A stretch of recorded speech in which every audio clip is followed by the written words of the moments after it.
Boa noite, meninas. Vamos lá começar a nossa meditação de hoje. Graças a Deus podemos estar aqui reunidas mais uma vez. Estamos estudando o livro de Êxodo e nós vimos, né, na última meditação que o livro de Êxodo ele vai relatar a respeito da libertação do povo de Israel, né, o seu cativeiro e a sua libertação. Vai falar sobre o levante de um libertador, um personagem que vai ser como um herói dentro da sua nação e que faz um tipo de Cristo. E a gente vai perceber ao longo desse livro ainda a instituição das leis mosaicas. E, obviamente, que essas leis não são de Moisés. Elas são dadas por Moisés, mas as leis, elas foram instituídas pelo próprio Deus.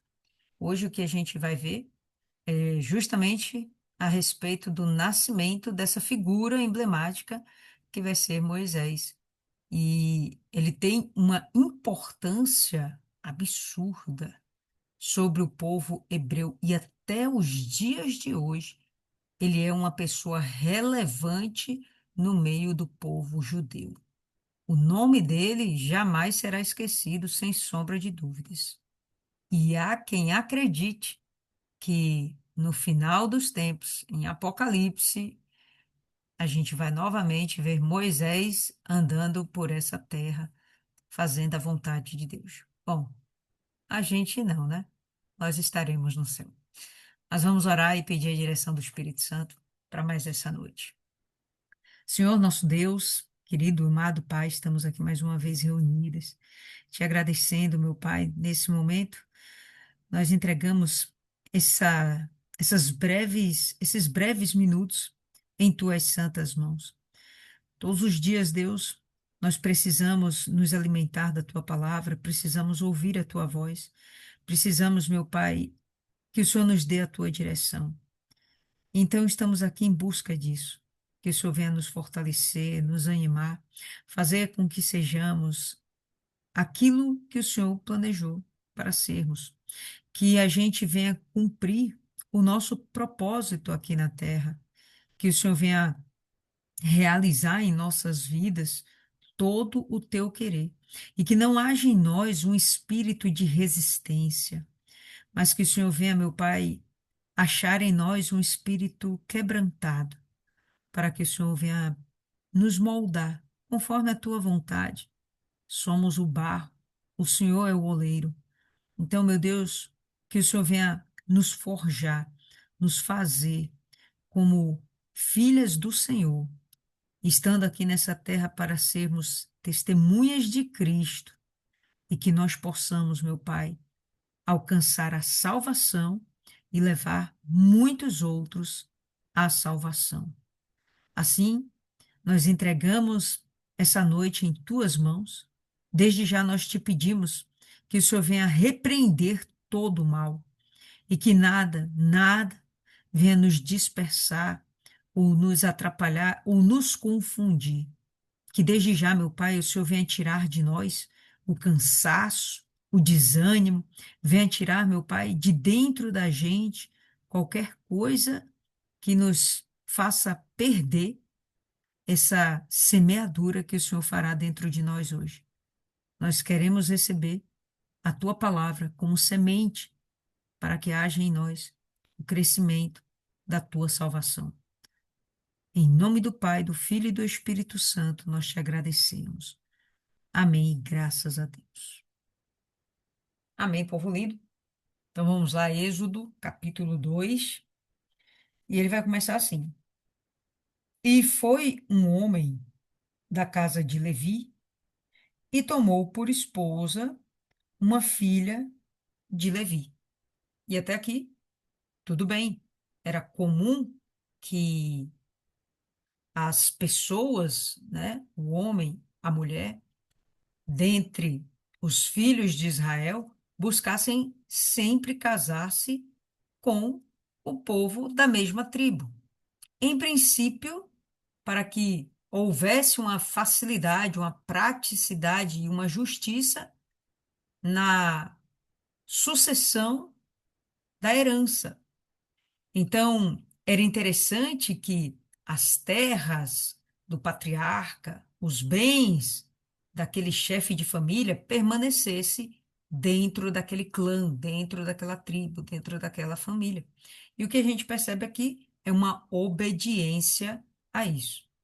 Sem falar que os levitas, eles tinham um propósito particular que já foi determinado lá em Gênesis, né, através da bênção de Jacó, já havia sido determinado para o povo levita. Eles iam cuidar das coisas de Deus, do tabernáculo, eles iam cuidar da palavra, eles iam cuidar de todos os rituais espirituais dentro do, da nação dos judeus, da nação de Israel. Então, o que a gente vai perceber aqui é que Deus está, através da linhagem que foi separada para cuidar das coisas de Deus, ele vai estar suscitando, através dessa linhagem, um libertador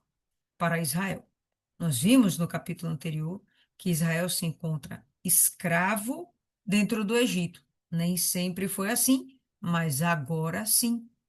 E se agora sim, e esse povo está dentro do Egito, podemos inferir que tanto o pai como a mãe de Moisés também eram egípcios, não por tradição ou de sangue, mas porque nasceram dentro do Egito, tá? Então, eles eram levitas, hebreus, israelitas, mas também por nascimento egípcios. E como egípcios, eles entendiam bem a cultura do Egito, que isso fique registrado. Eles conheciam a cultura do Egito. Vimos também no capítulo anterior que esse povo, Israel, está sendo perseguido por Faraó. E foi decretado por Faraó que os meninos, as crianças, meninos que nascessem de Israel deveriam ser executadas, mortas. Então a gente vê Moisés nascendo em um tempo de adversidade, em um tempo que não era favorável para ele. Vai gravando aí essas informações. E foi um homem da casa de Levi e tomou por esposa uma filha de Levi. E a mulher concebeu, deu à luz um filho.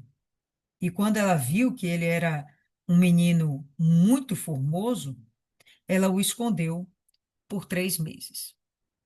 Bom, o que nós estamos vendo é uma mãe que está aqui zelando, obviamente, pela vida do filho. Isso seria muito natural de qualquer mãe. Mas o texto, ele traz uma informação a mais. É bem verdade que para toda mãe, seu filho é sempre lindo. Por mais que o bebê nasça com carinha de joelho enrugado, aí a mãe olha e diz: que coisa mais linda. Só que a palavra, ela está dizendo algo a mais. Esse menino era muito belo, ele era muito formoso, ele era encantador aos olhos, ele agradava às vistas. E eu acho que isso não é uma coisa à toa. E a Bíblia não menciona esse fato como algo irrelevante. Não, menciona porque isso é algo relevante. O fato de Moisés ser uma criança bela nesse momento é extremamente relevante. Isso facilitaria com que ele fosse aceito pelo povo que era seu inimigo. É fato que as coisas mais belas são mais atraentes e as pessoas mais belas também são mais atraentes. Eu vejo isso aqui como uma estratégia do próprio Deus para que houvesse a salvação de Moisés. Por quê? Porque ele nasce em um tempo onde a sua morte está decretada. Lembra que anteriormente Faraó falou com as parteiras de Israel: olha, quando nascer menino, mata. E as parteiras não obedeceram, vimos isso. E agora Faraó suscita todos os egípcios contra Israel e diz: olha, você, povo, se vir um menino, um hebreu, macho, mata. Se houver uma criança, mata. E a gente viu que foi decretado um genocídio sobre Israel. É esse o momento onde Moisés nasce.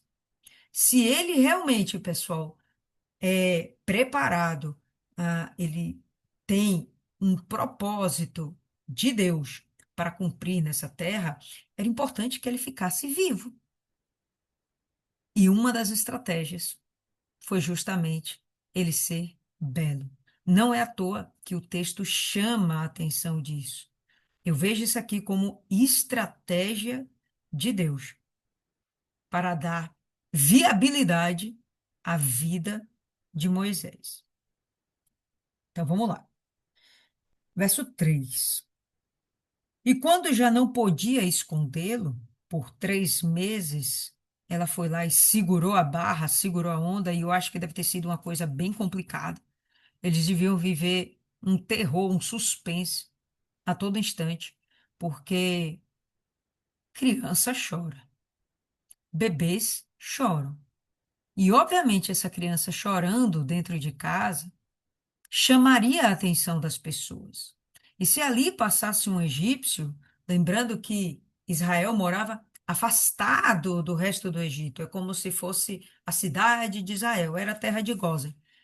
Mas se passasse por ali um egípcio, porque, enfim, a terra de Gósen estava dentro do Egito, o egípcio teria direito de ir lá, entrar na casa do sujeito e inquirir, procurar saber, deixa eu ver se essa criança, menino, é menina. A menina vai viver, menino vai ter que morrer, vai ter que ser lançado no Rio Nilo, né? Então, a família de Moisés foi uma família muito valente, foi uma família corajosa. Tanto o pai, quanto a esposa e quanto os irmãos de Moisés, que a essa altura do campeonato já eram nascidos, né? Eles foram muito corajosos em suportar essa situação de contrariar uma ordem de Faraó, do seu governante máximo. E quando já não podia escondê-lo, ela tomou para ele uma arca de juncos e a revestiu com barro e piche, ou em outras versões fala betume, e pôs o menino nela. E ela a colocou nos juncos à beira do rio. O que a gente observa nesse momento é que uma arca está sendo usada, um cesto, uma arca, está sendo usada mais uma vez para salvar um povo. A gente viu a história da Arca de Noé e viu madeira recoberta de piche, betume. Não foi isso? Para salvar a humanidade. E aqui a gente está vendo Deus usando essa mesma estratégia para agora salvar uma nação. Vamos lembrar que através da humanidade, Deus queria separar para si um povo através do qual ele acessaria o resto da humanidade, os demais povos, todas as famílias da terra. Precisava de um povo para si. E é o que ele está fazendo aqui agora. Ele está formando esse povo.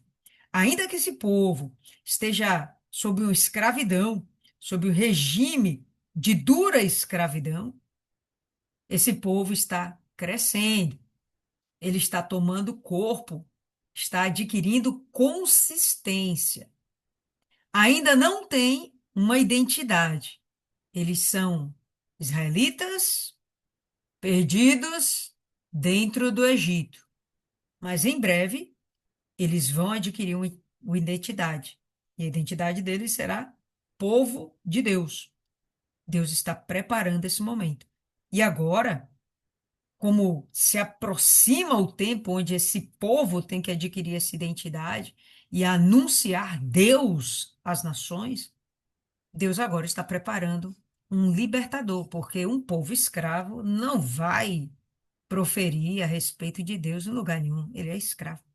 Mas livre, sim, ele vai cumprir a sua missão que Deus determinou. Então, quando não podia mais esconder, ela fez uma arca, tá certo? Quem fez a arca? A mãe. Essa mulher que aqui é citada. Nós sabemos o nome, mas observa que até aqui esse nome não é citado. Na verdade, até aqui nenhum nome é citado. Então, essa mulher, essa mãe, prepara um cesto, uma arca de junco. E vamos lembrar que junco é aquela vegetação que nasce próxima aos rios. E especialmente no Rio Nilo, a gente tinha isso aí, né? Deixa eu pegar aqui uma imagem para compartilhar com vocês, para a gente ter uma noção da dimensão que é isso aqui.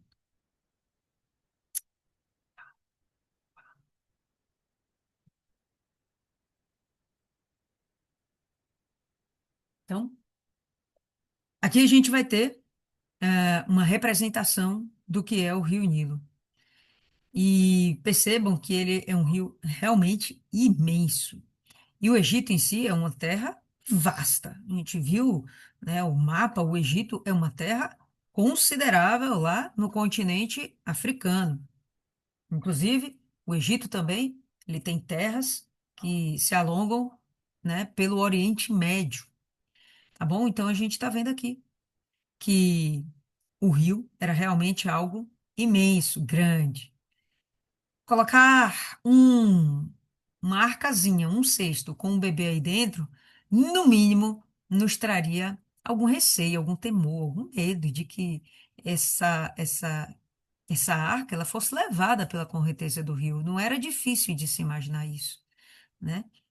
E o que a gente percebe que o texto fala é que o cesto não, a arca, ela não foi colocada no rio, na correnteza. Não, foi colocada junto aos juncos para que não se perdesse justamente de vista essa arca. Então, aqui a gente tem um exemplo do que são esses juncos que ficam à beira do rio. E foi justamente nos juncos que a arca foi colocada. Ela não foi colocada no rio, como, por exemplo, esse barco e largada aí, né? É o que a gente vê aqui, ó. Ela tomou para ele uma arca de juncos, né? Do junco, ela fez uma arca dessa palhoça aí, vamos dizer, revestiu com betume, com piche, né? E pôs o menino dentro da arca. E ela colocou nos juncos à beira do rio. Ela simplesmente não largou lá dentro do rio, não, mas colocou sim à beira do rio, tá certo? E diga-se de passagem, povo lindo, beira do rio não é um lugar muito seguro. Por quê? Porque, especialmente no Rio Nilo, a gente tem umas bestas feras dessa daí. O crocodilo, ele é um dos animais mais violentos que se tem na natureza. Entendeu? Os dentinhos, a força dessa mandíbula é absurda. Para um bebê, bom, o bebê seria para ele como um petisco, né? Verdade seja dita. Mas o que a gente vai ver é que essa criança foi colocada numa arca. E entenda que uma arca não é um mero cesto, ela tem uma tampa e que faz às vezes de uma porta. A Arca de Noé tinha isso também, né? Uma porta que quem fechou foi o próprio Deus. Eu acho que essas comparações aí são interessantes da gente observar. Mas enfim, vamos lá para o texto. E sua irmã ficou à distância para saber o que lhe seria feito. Todo mundo sabe o nome dessa irmã, né? Mas o texto aqui não revela ainda qual o nome dessa moça. Então a gente vai perceber nessa figura, nessa imagem, só como ilustração, aqui ao fundo, né? O palácio dos egípcios, ah, soldados egípcios andando para lá e para cá, povo egípcio andando para lá e para cá, e corajosamente. a família deixando o seu bebê, sua criança, dentro de uma arca, junto ao junco, na margem de um rio caudaloso e relativamente perigoso. Mas eles não tinham outra coisa a fazer, pessoal. A gente percebe aqui que nessa versão que eu estou lendo, fala que ela colocou os juncos à beira do rio. É, mas em outras versões, fala que esse menino foi abandonado. Eles não tinham outra saída. O risco dessa criança chorando dentro de casa, ser descoberta era muito grande. E vamos pensar, se ele fosse descoberto, então, de fato, essa família agora já estaria transgredindo um decreto real. E poderia toda a família, inclusive, ser morta. Eles não ponderaram, vamos deixar que Moisés seja sacrificado para que nós sejamos salvos. Eles não ponderaram dessa forma, eu tenho certeza que não. Mas eu penso que, como levita, essa família, ela confiava em Deus. E o que ela fez foi replicar o que eles sabiam que dava certo. O que eles sabiam que uma vez foi feita e funcionou. Construir uma arca, colocar essa criança lá dentro e confiar que Deus ia cuidar do resto do processo. Hum. E sua irmã ficou à distância para saber o que lhe seria feito. E a filha de Faraó desceu para se lavar no rio, e suas servas caminhavam ao lado do rio. E quando ela viu a arca entre os juncos, enviou sua serva para buscá-la. Então, a arca estava lá entre os juncos, a gente já tem uma noção de como isso seja. A irmã dele não estava próxima, como, por exemplo, nessa figura, claramente. Ela estava afastada. O texto fala que ela ficou à distância, observando. Eu acho interessante que a mãe foi lá e depositou essa criança no rio, mas ela voltou por os afazeres dela, até porque ela tinha outro filho pequeno, que era Arão, e fica aí a filha mais velha tomando conta do bebê, né? Mas à distância. Ela também não podia fazer muita coisa. E eu imagino a aflição dessa irmã. Toda mulher tem em si, em algum grau, um instinto materno. E essa menina vivia numa estrutura, numa sociedade onde isso era estimulado nas mulheres. Hoje a gente não vê isso, especialmente na sociedade ocidental. A gente não vê esse estímulo para que as mulheres sejam mães. No meio de nós, inclusive, sabemos muito bem disso. Tem muitas de nós que pensam que ter filho hoje em dia é um absurdo, é um peso, né? É uma carga que deve ser evitada. Mas, bom, essa menina não. Ela foi criada numa cultura onde ela deveria ter filhos. E como uma mulher estimulada à maternidade, ela está aí olhando para essa criança e com certeza dentro de si com uma aflição. Não porque apenas é seu irmão, mas porque é um bebê que está sendo lançado à própria sorte. Imagino que ela também tem confiança em Deus. E ela entende que, bom, ele não está tão à própria sorte, mas como ser humano, ela fica de longe, porque ela quer saber o que vai acontecer. As cenas dos próximos capítulos. E se ela estiver lá para ajudar, por que não permanecer? E ela permanece. E a filha de Faraó desceu para se lavar no rio, né? Se banhar, tomar banho de rio. E as suas servas caminhavam ao lado do rio. Quando ela viu a arca entre os juncos, enviou sua serva para buscá-la, né? Então a mulher viu lá, mandou a serva, vai lá, pega aquela arca ali, vamos ver o que que tem dentro. E tendo-a aberto, ela viu o menino, e eis que o bebê chorava. E ela teve compaixão dele e disse: Esta é uma das crianças dos hebreus. Por que que ela diz isso? Primeiro, provavelmente pelas feições da criança. O tipo, o jeito da criança, né? A fisionomia não era uma característica egípcia, certeza não era. Segundo, porque as crianças lançadas ao Nilo eram para morrer, porque era um decreto do rei. Só que ela ficou apaixonada por essa criança. E ela teve compaixão dessa criança. Quando ela viu essa criança linda, lembra que é um bebê muito formoso, chorando, uma coisinha lá, vulnerável, né? Necessitada de cuidado, chorando e lindo. Ela se comoveu e teve dentro de si o desejo de cuidar dessa criança. Imediatamente ela reconheceu que era uma criança rejeitada. Porém, ela, como filha de Faraó, poderia aceitar essa criança. E eu vejo nisso tudo, mais uma vez, uma estratégia de Deus para a preservação de Israel. O propósito era muito maior do que apenas salvar Moisés. O propósito aqui é salvar Israel e, através de Israel, salvar a humanidade. O plano é muito grande. Mas vamos lá. Esta é uma das crianças dos hebreus. Então disse sua irmã, a filha de Faraó. Então, a irmã de Moisés estava lá, a irmã dessa criança, que até agora não tem nome, estava lá de longe observando. E quando ela percebe que a criança foi acolhida, pela filha de Faraó, ela se aproxima, né? Deve ir lá correndo, passeando como quem não quer nada. Enfim, ela vai e oferece ajuda.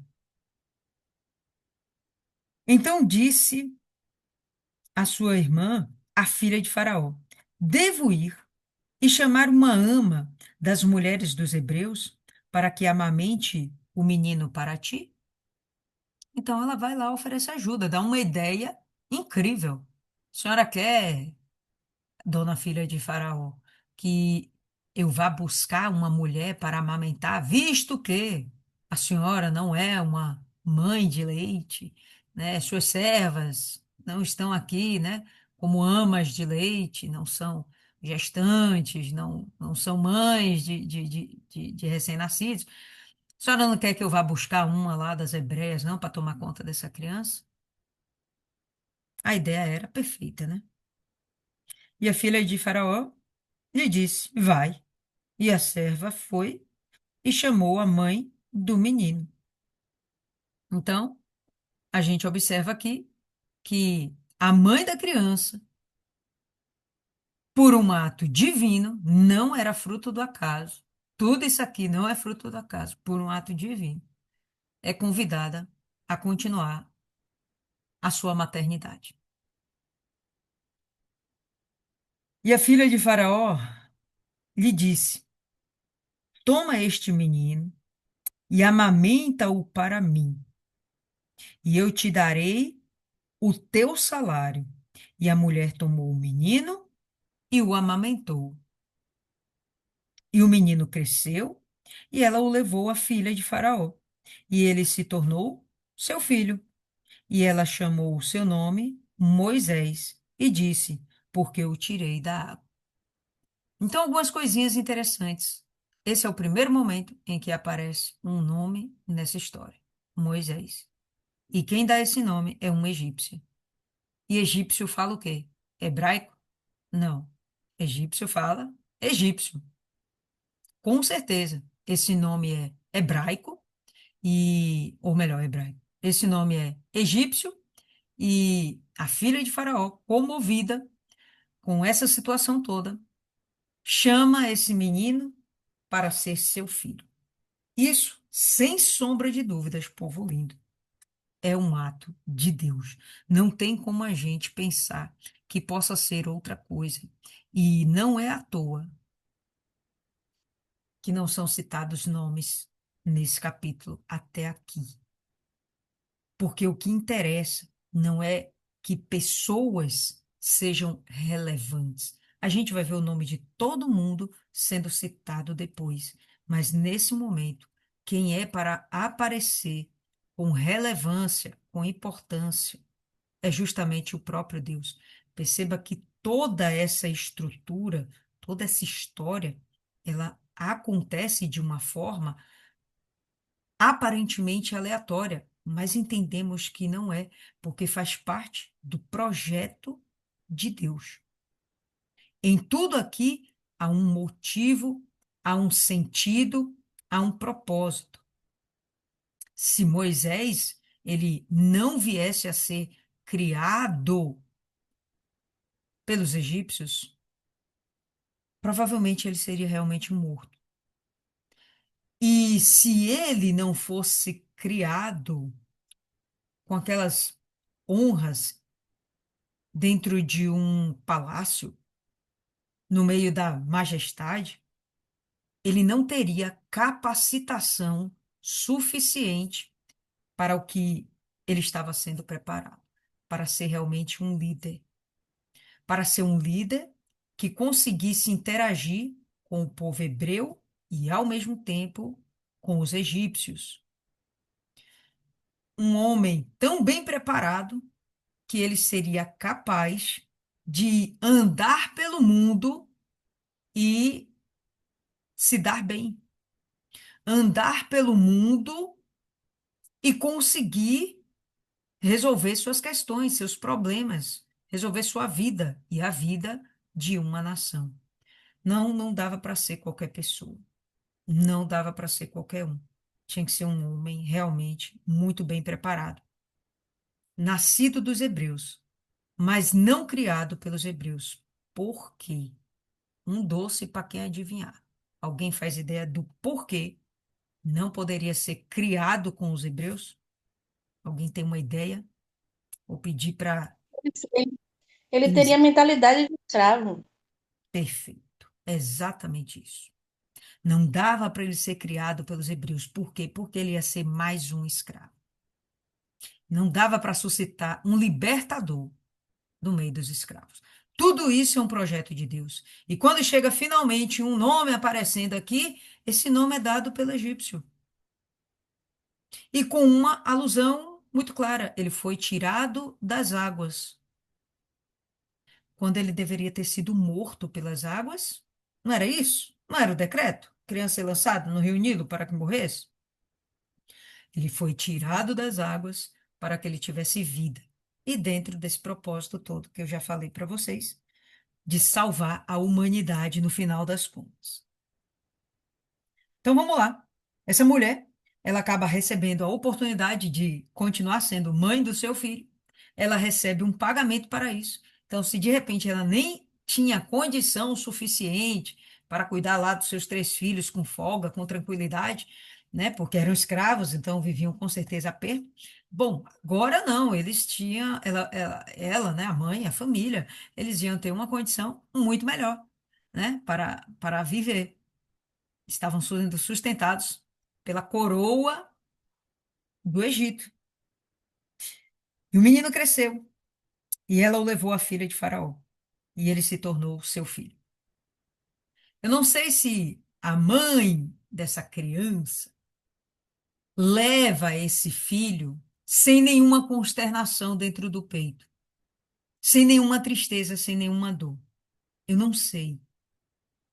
Mas o que aparentemente o texto revela, ou pelo menos nos inspira a pensar, é que essa família entende que eles estão vivendo um propósito de Deus. E quando ela entrega esse filho para que fosse terminado de criar com outra mãe, com outra família, uma outra estrutura, um povo inimigo, ela faz isso e eu não vejo aqui uma resistência. Eu não vejo uma resistência. Eu lembro da novela, e na novela tem até um bate-boca lá, né? Mas eu não vejo aqui no texto uma resistência. Pode ter havido? Pode ter havido, mas não me parece que há uma resistência. Para mim, eles têm consciência de que é um projeto de Deus e que ela simplesmente tem que permitir o propósito de Deus fluir, tá? Pode ser sim, com o coração sangrando. Pode ser. Era filho, né? Não tem como dizer que havia alguma alegria nisso. Eu acho que não. Mas uma submissão a Deus, né, eu acredito que sim. Não é à toa, pessoal. Ó, por exemplo, Jesus. é o nosso libertador, ok? Jesus, ele veio do povo judeu, do, da tribo de Judá, literalmente, tribo de Judá. Mas o que a gente está vendo aqui é de um libertador saindo da tribo de Levi. Pessoas que teriam um nível de espiritualidade mais desenvolvido, um nível de espiritualidade preservado. Era o papel dos levitas que houvesse essa preservação das coisas de Deus, da palavra de Deus, né? Da vontade de Deus. Então, de alguma forma, esse povo estaria mais sujeito a Deus, né? Então, eu penso assim. Eu não acho que teve lá muito estresse, não. Eu acho que ela foi lá e pronto, entregou e sabia que o que ela estava fazendo era a melhor coisa. Assim como quando ela colocou o menino lá no rio, ela também entregou, sabendo que estava fazendo a melhor coisa. Também não acredito que ela foi lá e jogou o menino no rio, feliz da vida. Não, o coração devia estar apertado também, né? Mas era o que deveria ser feito. Então, é uma família que entende que existem propósitos, em redor deles e isso tem que ser obedecido, cumprido, né? E aqui agora eu vou querer parar e abrir alguns textos com vocês para a gente ver os nomes dessas crianças e algumas coisas interessantes. Abre em Êxodo no capítulo 6, avança aí um pouquinho, 2 páginas. Na minha são 4 páginas. E a gente vai ver aí Êxodo 6, no verso 20, falando aqui sobre as gerações de Levi. E a gente vai ter aqui que no meio dos filhos de Levi, vamos direto ao ponto, a gente tem aqui Anrão, tá certo? Então, e Anrão tomou por esposa a Joquebede. Então, nós sabemos agora o nome dos pais de Moisés. Importa que agora sejam conhecidos, mas lá nesse momento não, não importa que sejam conhecidos. Quem tem que ser conhecido é o poder de Deus, tá? Atuando. Então, aqui a gente já conhece. E Arão tomou por esposa Joquebede, sua tia. E, por favor, obviamente, não se escandalizem com isso, porque até aqui não existem leis a respeito das relações entre homem e mulher, das relações matrimoniais. E sim, a tia poderia ficar com o sobrinho. Quando a nação de Israel é constituída e ela agora precisa de um código de ética, de moral, leis, que vem através de Moisés, uma das regras agora vai ser, olha, não se case com um parente seu tão próximo, né? Procura se casar com alguém um pouquinho mais afastado. Aqui é permitido, ainda é permitido, mas a gente vai ver que depois, por exemplo, em Deuteronômio já não era mais permitido esse tipo de relacionamento, certo? Então aqui a gente vai ver. Arão tomou por esposa Joquebede, sua tia, e ela gerou Arão e Moisés. E os anos de vida de Arão foram 137 anos. Ah, vai em Números, capítulo 26, depois aí de Êxodo. Números, capítulo 26, passa aí Levítico. Números 26, no verso 59.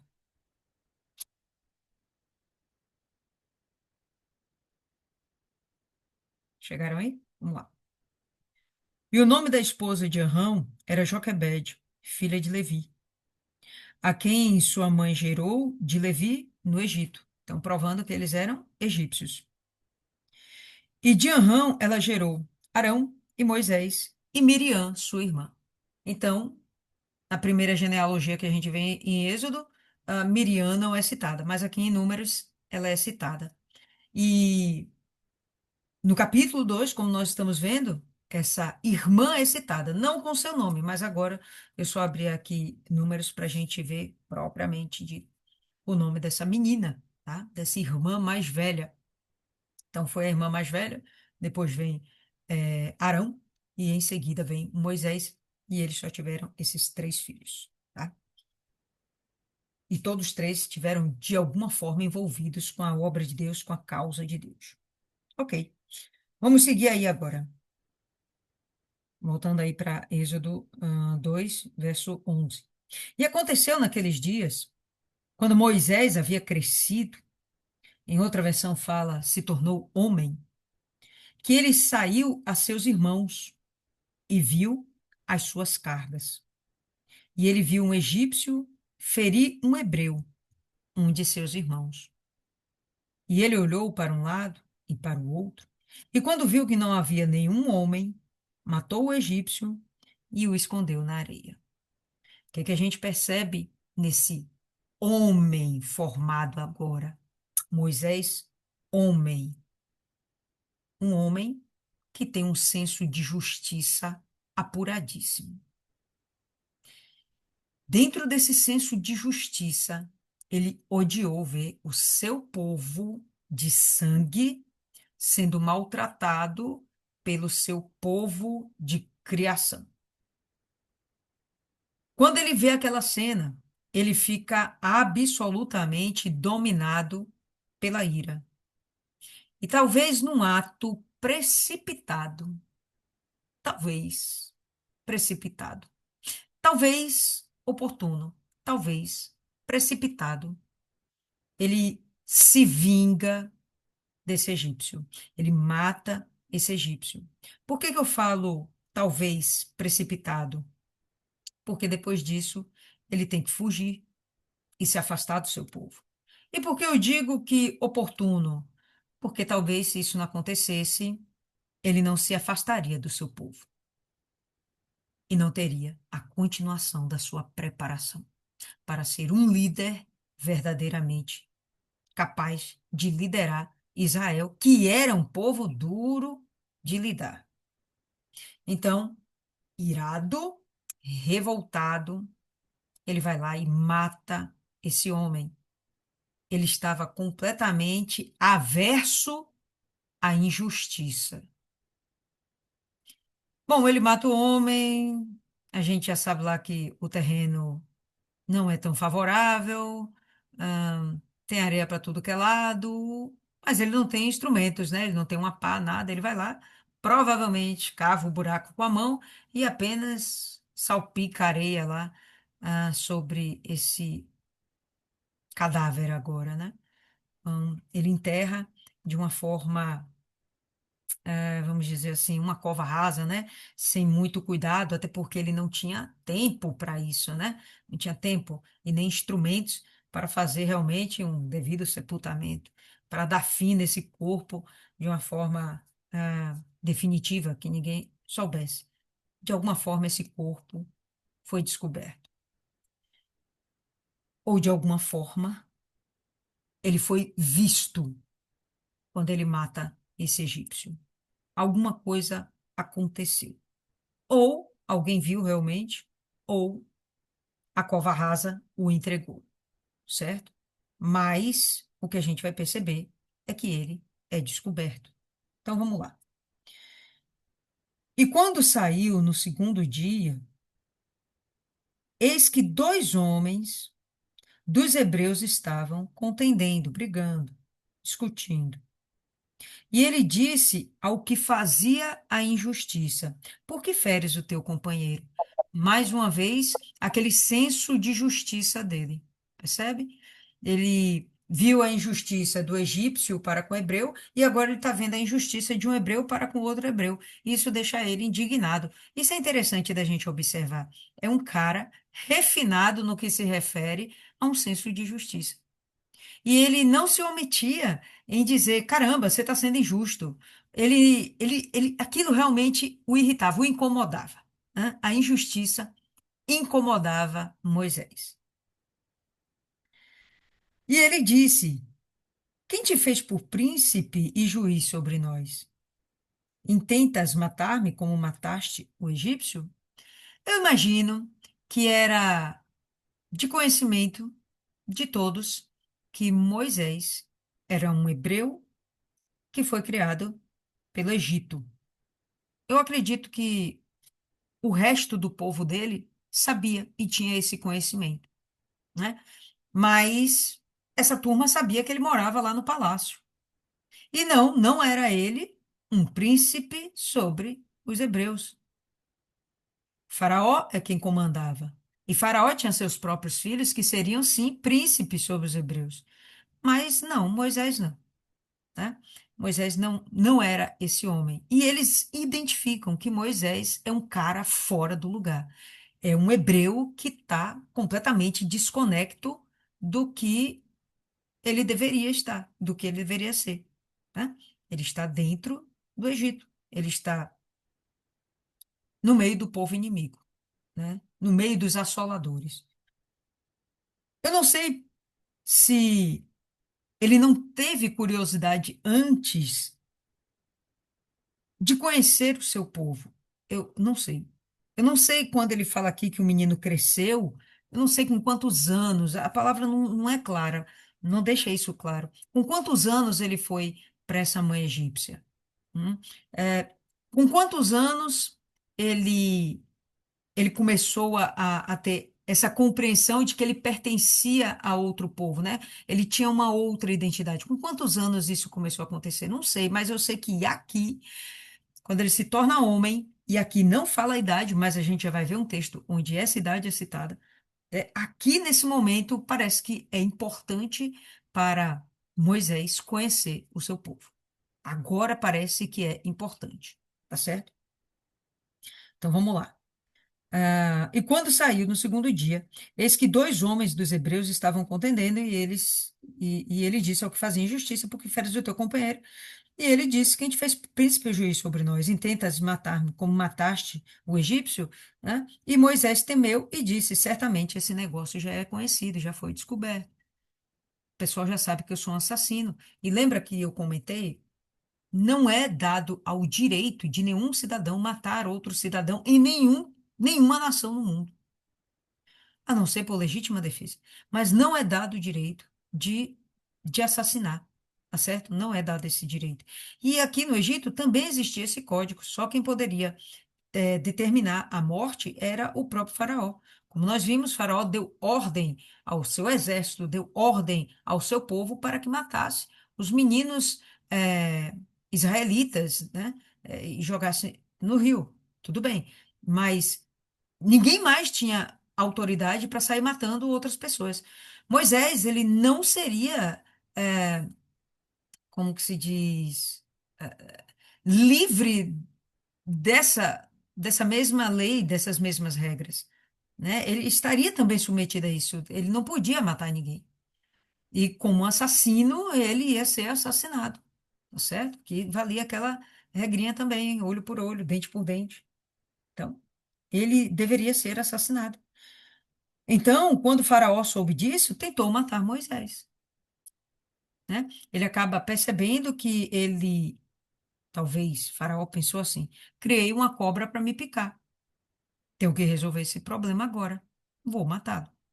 Ponto final, sem sentimento, né? Um rei, um líder, ele não pode agir por sentimento. Aos olhos naturais, o faraó estava fazendo a coisa certa. Estava eliminando um inimigo que estava dentro da corte, né? Não podia permanecer. Então, Moisés, Moisés fugiu da face do faraó e habitou na terra de Midian e se assentou junto a um poço. E vale a pena a gente abrir aqui Gênesis, capítulo 25, rapidinho aí. Gênesis 25.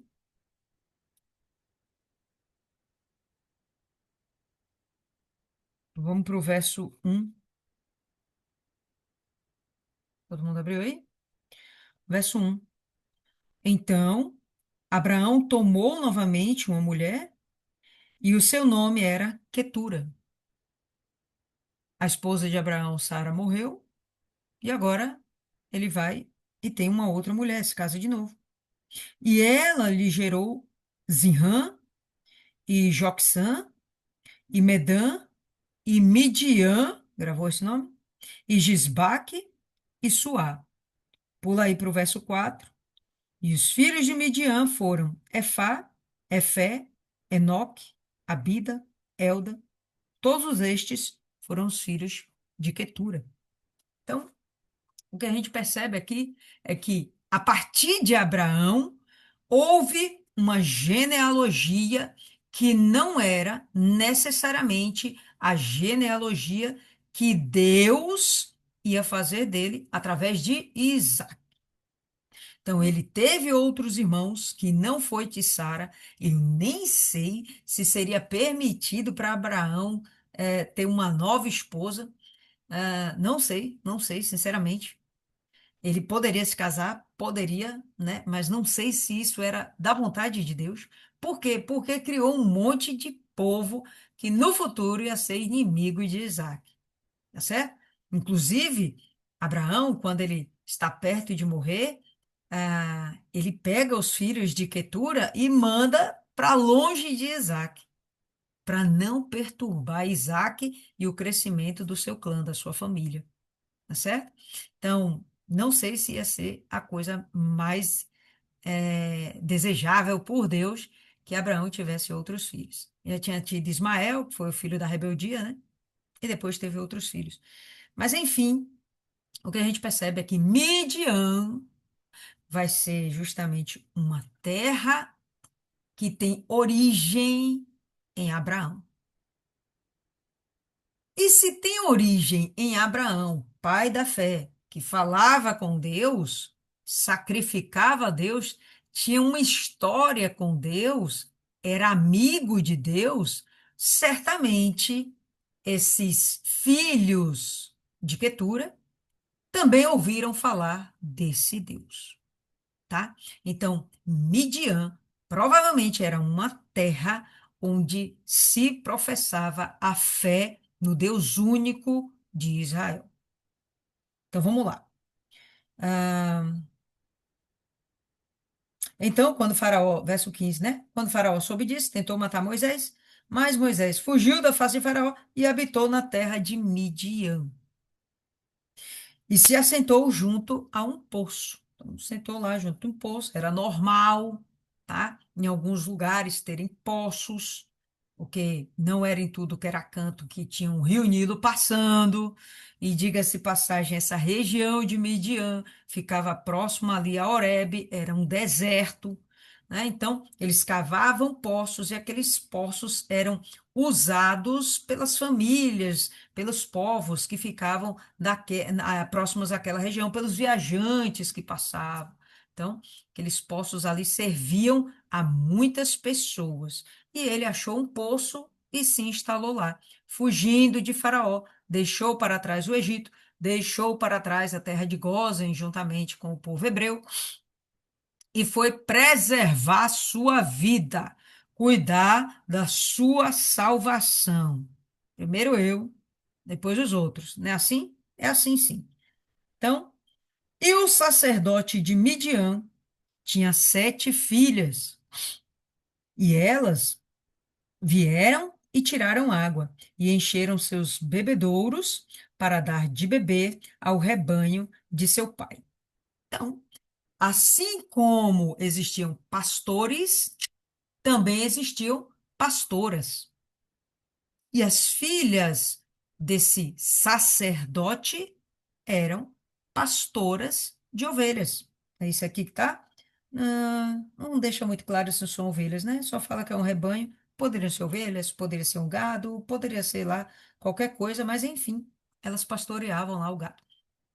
Ah, uma coisa que eu acho interessante a gente ponderar: por que que o pai delas não está junto com elas nesse momento? Aparentemente, ele não teve filhos homens, né? Então, por que ele não estaria junto nesse momento? Eu penso de cara 2 motivos. Um, ele era sacerdote e ele tinha outros afazeres. Ele tinha que cuidar das coisas de Deus.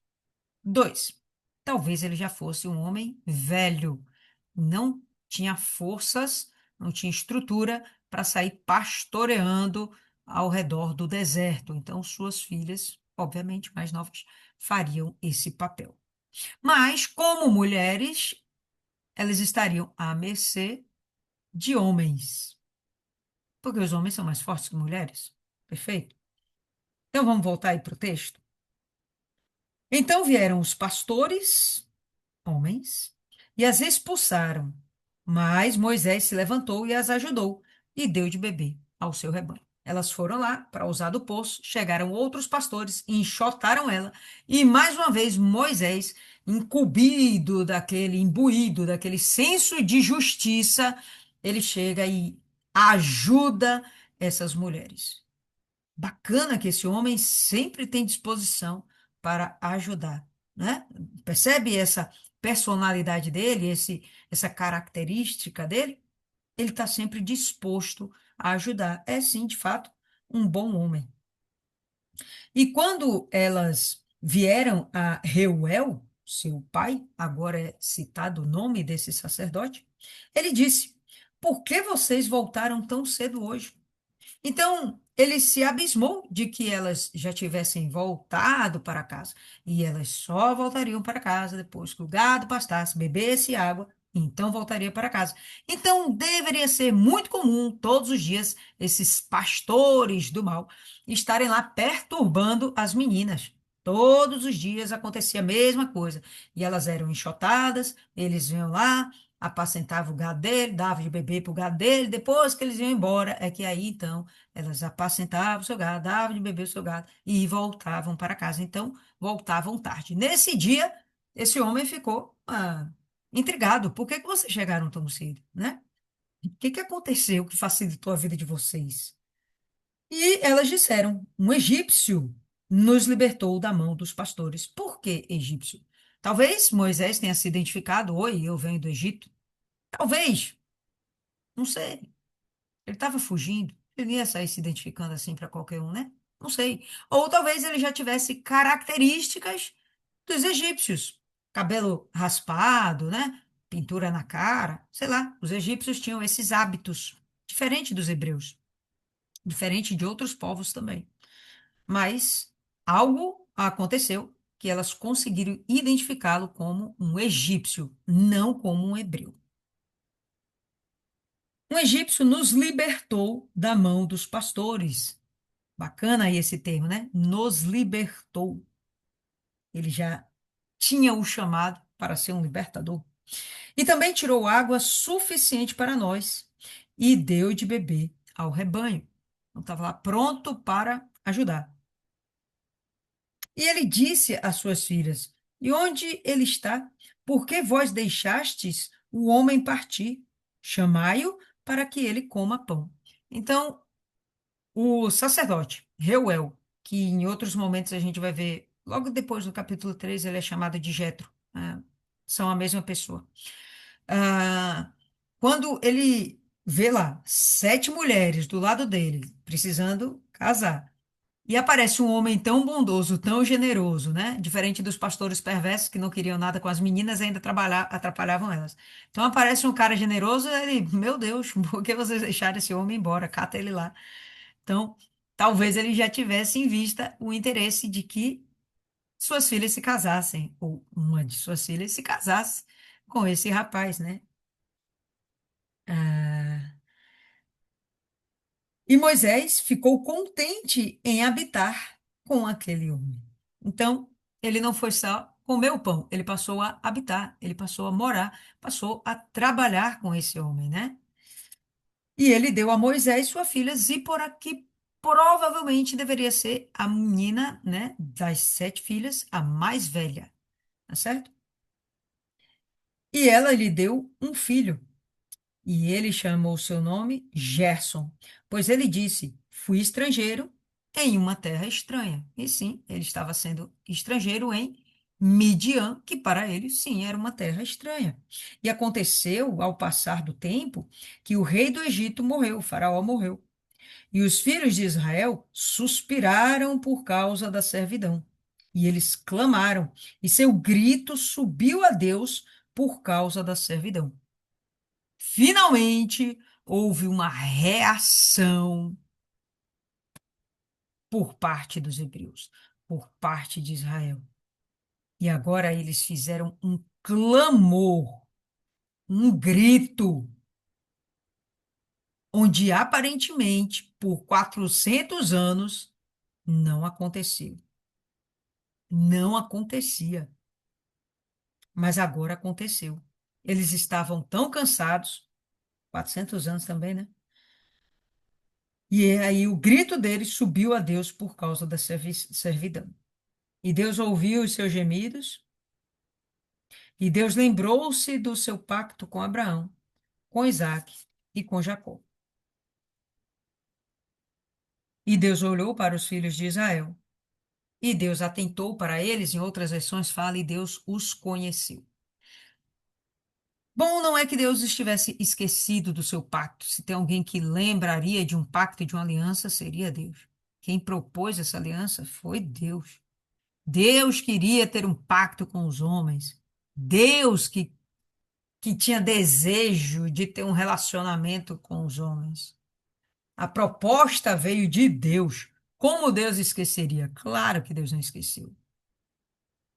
Porém, Deus estava aguardando esse povo se lembrar que eles deveriam ter um pacto com Deus, que eles tinham que ter uma intimidade com Deus, uma aliança.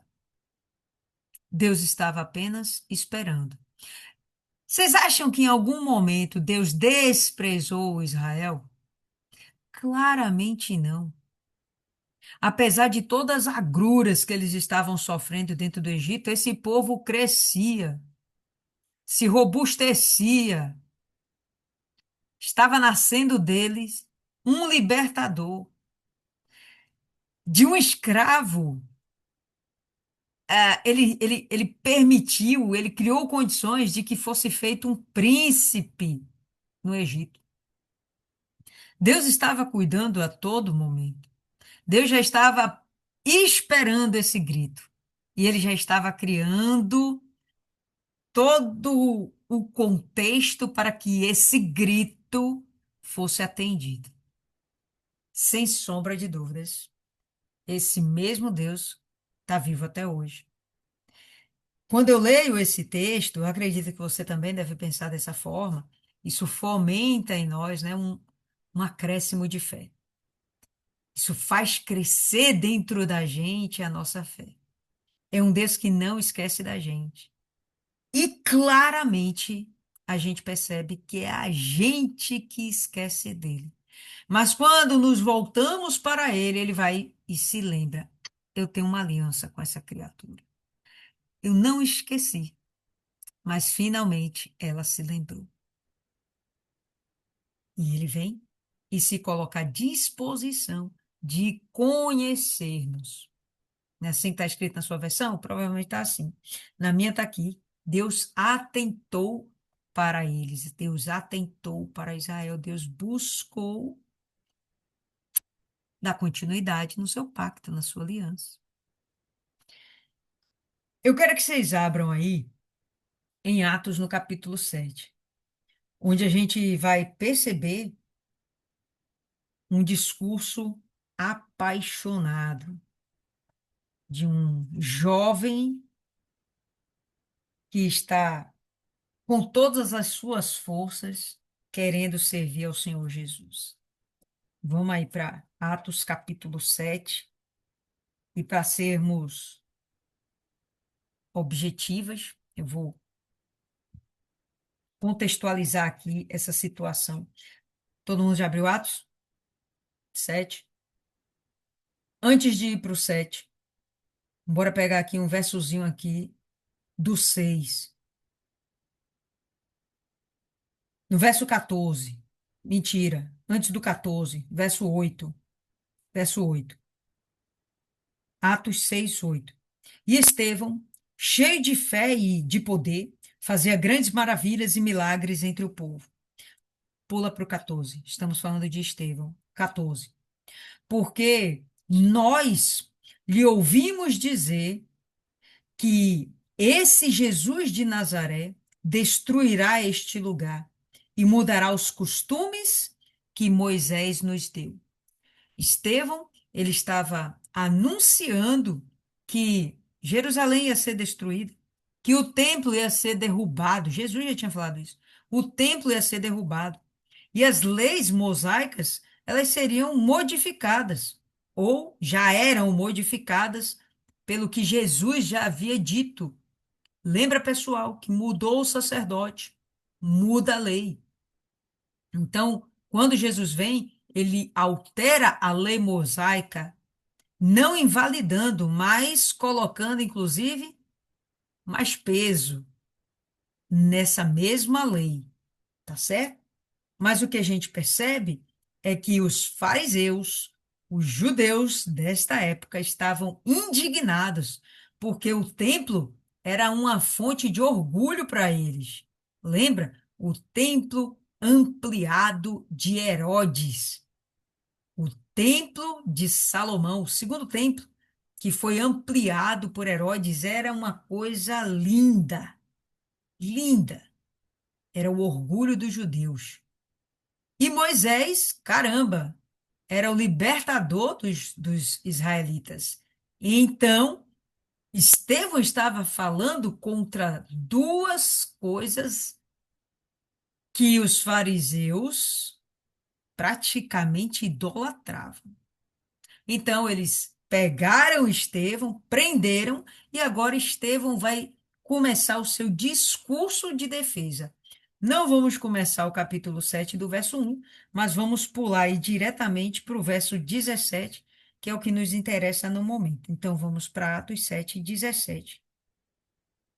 Aproximando-se, porém, o tempo da promessa que Deus tinha jurado a Abraão, o povo cresceu e se multiplicou no Egito, até surgir um outro rei, que não conhecia a José. Este, tratando com astúcia a nossa parentela, maltratou nossos pais para que eles abandonassem seus filhos pequenos até o fim, para que não sobrevivessem. É o decreto que nós vimos em Êxodo 1, o decreto de que os meninos, filhos dos israelitas, deveriam ser lançados no Rio Nilo para morrer. Naquele tempo, nasceu Moisés e era muito formoso.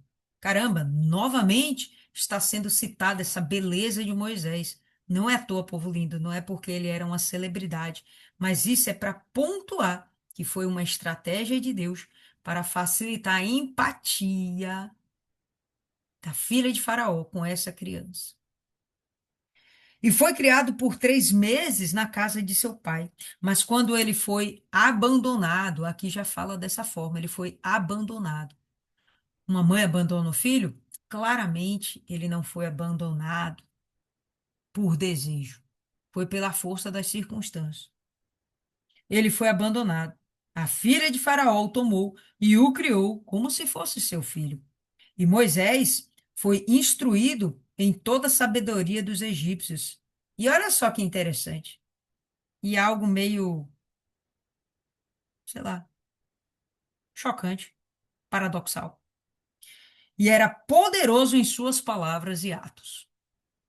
Ele era poderoso em palavras. A gente vai ver depois em Êxodo, capítulo 3 mesmo, que ele fala que ele é pesado no falar. E normalmente a gente entende como que ele fosse gago. Não sei, povo lindo, mas aqui a gente está vendo que Moisés, ele era tido como alguém poderoso em palavras, poderoso no falar. Ele tinha uma eloquência quando ele falava.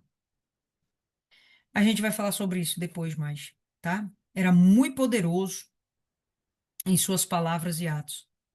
E quando ele completou a idade de 40 anos, quando ele foi homem, né?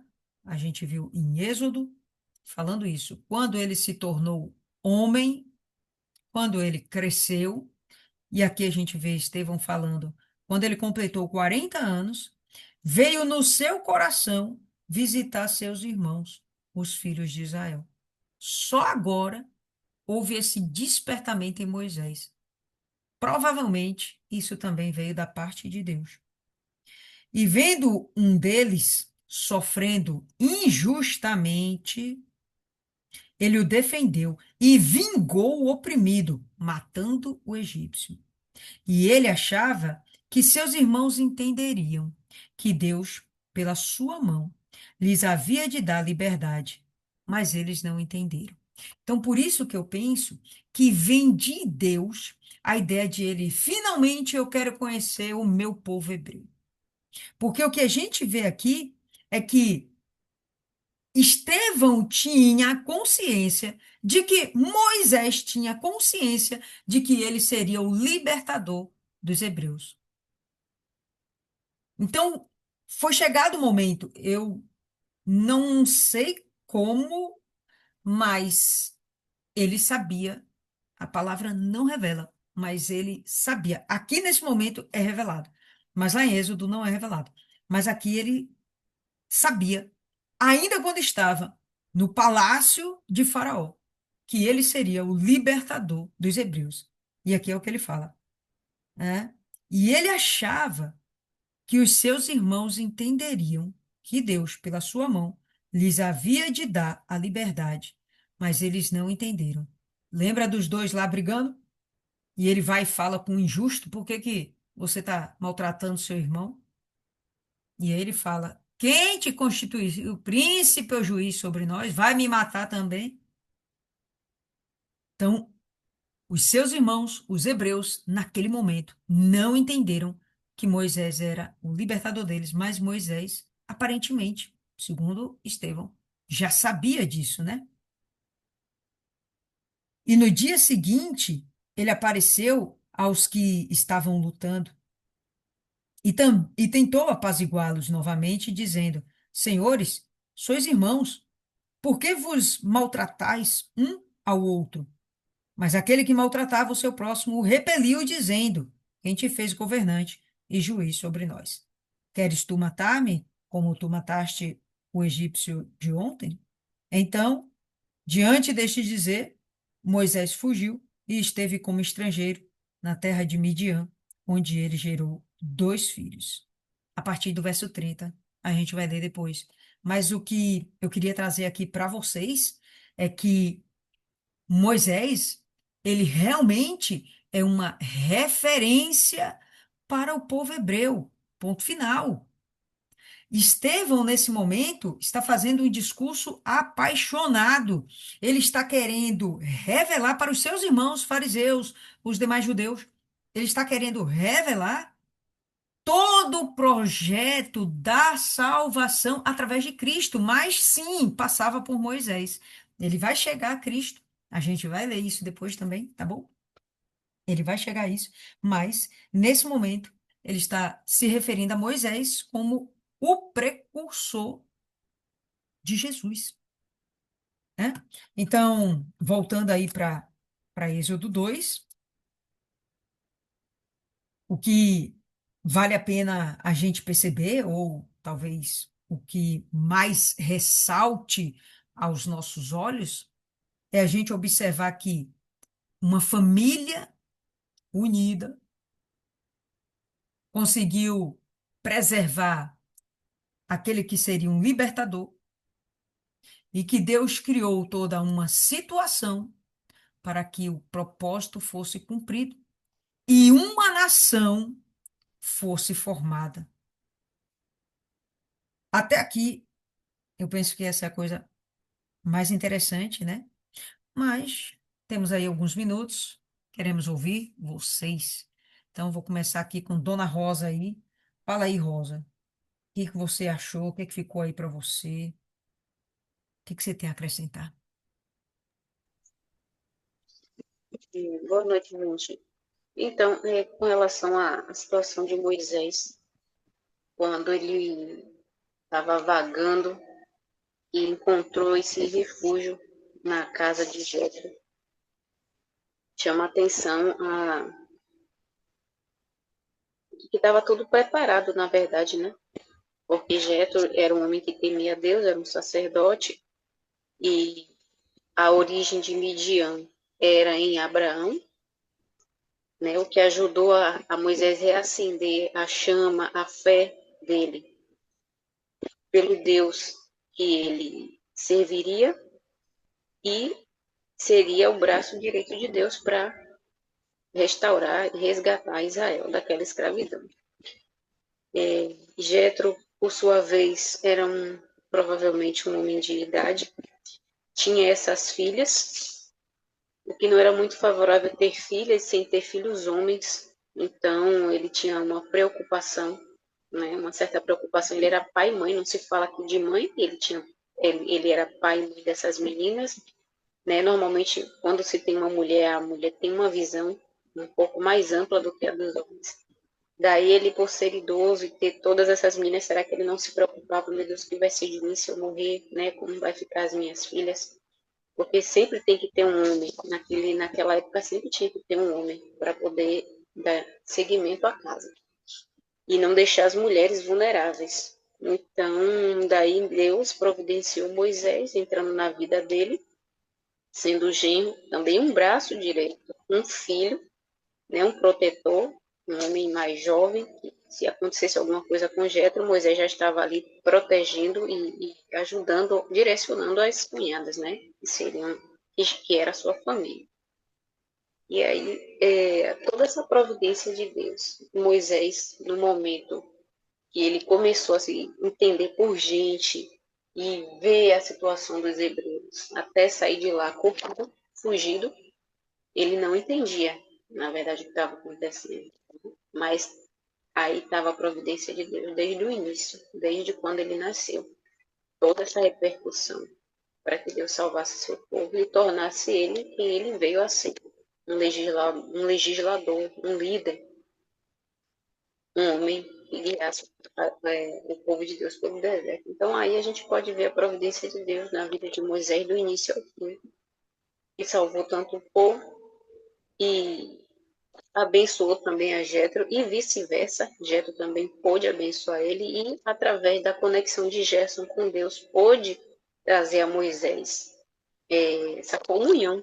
Né? Foi o tempo para ele cair a ficha, se acalmar, que ele devia estar com certeza agitado de sair corrido, né? Toda aquela situação na mente de um homem. E foi toda essa providência de Deus aí, esse trabalho espiritual na vida de Moisés, através de Jetro, até que Moisés se encontrasse de fato o que ele deveria ser, como tudo se encaixar para que Deus pudesse trabalhar na vida daquela nação e trazer de volta. E é isso. Beleza, dona Isis.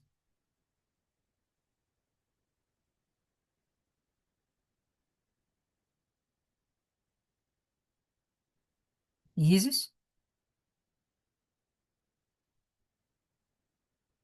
Dona Ana.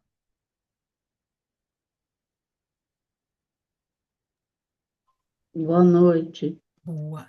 Para mim, Moisés foi escolhido, né? Já foi escolhido por Deus, foi preparado, né? Preparado, por isso que ele foi criado pela filha de Faraó, para que ele fosse educado no palácio, fosse preparado, conhecesse sobre tudo, como é que se diz? Negociação, defesa, preparado no exército, né, para saber conduzir o povo, né, para ser o libertador, porque ele foi escolhido para ser o libertador do povo da escravidão do Egito. E a liberdade, essa libertação foi feita através de Moisés, porque vai lá mais para frente a gente vai ver, né? Quando ele retorna lá, quando ele volta para, depois que o faraó morre, que ele retorna, então vai começar, que ele vai ter que ir ao outro faraó, né? Para poder negociar a saída do povo. Então, para mim, ele foi formado, foi criado e formado no Egito para salvar o povo, libertar o povo da escravidão. Perfeito, dona Ana. Dona Cida. E aí, dona Cida, a senhora faz a oração final.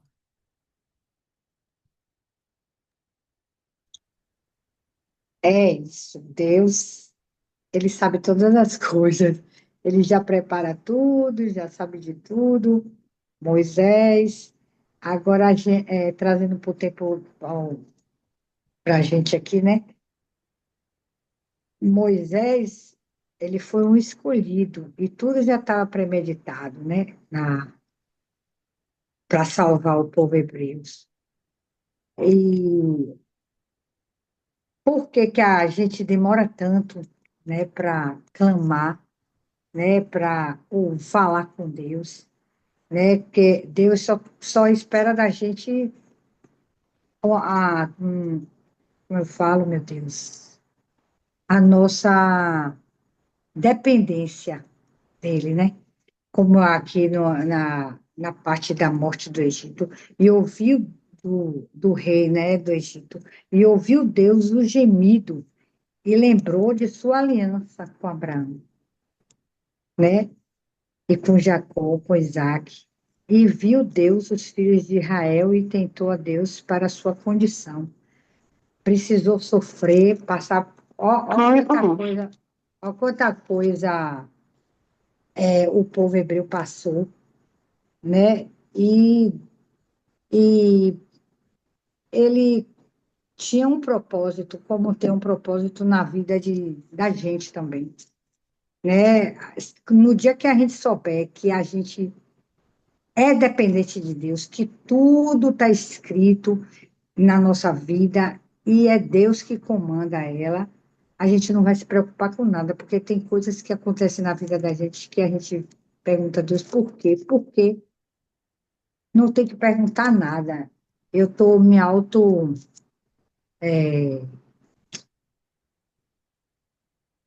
como é que eu falo, meu Deus, me esqueci, mas vigiando nesse aspecto, né? Se aconteceu, porque foi Deus que permitiu, né? E orar, pedir a oração, ela chega ao ouvido de Deus. O povo aqui não precisava sofrer tanto, era só fazer aquele clamor que eles fizeram, né? Da revolta. E Deus lembra da aliança que ele tem, não só com Moisés, mas com a gente também. Nós fizemos a aliança, quando a gente diz, eu aceito Jesus. Engraçado, eu aceito Jesus. Quem é a gente para aceitar é Jesus que aceita a gente. Eu digo assim, né? Quem sou eu para aceitar Jesus? Jesus é que me aceita, porque eu sou tão falha, né? E ainda ele me aceita. É isso. O povo esperou muito tempo, gemeu muito tempo, e depois foi que lembrou da aliança. A aliança já tinha, desde o do momento em que Moisés nasceu e que foi colocado ali no seio do Egito, né? Foi escolhido uma mãe para ele, a mãe dele amamentou, né? Deus deu esse privilégio dela, por obediência, botar ali no rio, né? Creio eu que ela botou sabendo que Deus não era, né, era fiel a ela, né? Ela conhecia a Deus, por isso que ela fez isso, né? Aí criou, a egípcia criou ele, né? E ele foi o escolhido. E como a gente às vezes sofre, mas não sabe o que vem depois desse sofrimento. Uma vez eu estava ouvindo aqui que as pessoas, eu ouvi um áudio dizendo assim, as pessoas, os cristãos de hoje é Nutella, porque sabe que aceitar Jesus não é ter uma vida boa, né? É uma vida de guerra, de sofrimento, é ir para a batalha, não é ficar arregalar, porque depois que eu aceitei uma vez, eu falando lá na evangelização, depois que eu aceitei, por isso que eu saí, depois que eu aceitei Jesus, a tribulação veio, né? Aí eu peguei e disse assim, sim, mas Deus é Deus do exército, ele veio para guerrear, ele disse que veio trazer espada, espada. A gente não é para ficar, como é o nome? A gente, terra que mana leite e mel é a paz que a gente tem dentro da gente, são as coisas que a gente luta, a gente vence porque nós acreditamos que Deus vai na frente, né? Mas as pessoas acham que aceitar Jesus é viver assim, sem luta, não. Deus é Deus do exército, e quem está no exército é para lutar. Eu fico assim, imaginando, né? As pessoas, eu aceito Jesus e depois dali acha que vai viver uma vida. Coisa não, a gente vai para a luta, arregaça a manga aí, colocar a couraça da justiça, a armadura. Quem tem armadura é para quê? É para ficar brincando? É? Não, é para guerrear. Então, não tem conversa, não. É guerra mesmo e pronto, acabou. Aceite, que dói menos, e vamos para frente. Vamos orar. Vemos. Meu Deus, meu Pai, ainda na tua santa e gloriosa presença, meu Pai, deleitando na tua palavra maravilhosa, cada dia mais aprendendo de ti, Pai. O Senhor é maravilhoso. A oração da gente, meu Deus, vale muito. Quando a gente sabe que a gente está na guerra, é para orar, não é para ficar falando, ah, meu Deus, reclamando, não. Reclamação não adianta nada, é orar. A oração da gente tem poder e chega aos ouvidos do Senhor, sim, meu Pai. Visita, meu Deus, cada uma da nossa família, visita o povo, meu Pai, da nossa igreja. O povo da nossa igreja, meu Pai, está fraco. Passa, meu Deus, com o teu poder. Amanhã é dia de luta, de guerra.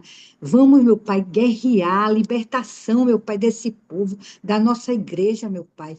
Dá força aos pastores, meu Pai, os obreiros que enfrentam guerra, colocando a mão na nossa cabeça, Senhor. É guerra, meu Pai. Quando um obreiro coloca a mão na cabeça de outra pessoa, é porque ele está comprando a guerra daquela pessoa, Senhor. E o pastor também, Senhor, dá força. Força ao teu povo, meu Pai. Não deixa a gente olhar para trás, não, meu Deus. Cada uma família da gente, meu Pai, coloca, meu Pai, debaixo do teu esconderijo, livrando desse mundo, meu Pai, maldito, que jaz do maligno, meu Pai. Mas a gente que tem o Senhor, a gente não teme, porque o Senhor vai na frente. O Senhor é o Deus do exército. E a gente, meu Pai, somos o soldado. Então, meu Pai, guerria com a gente, meu Pai.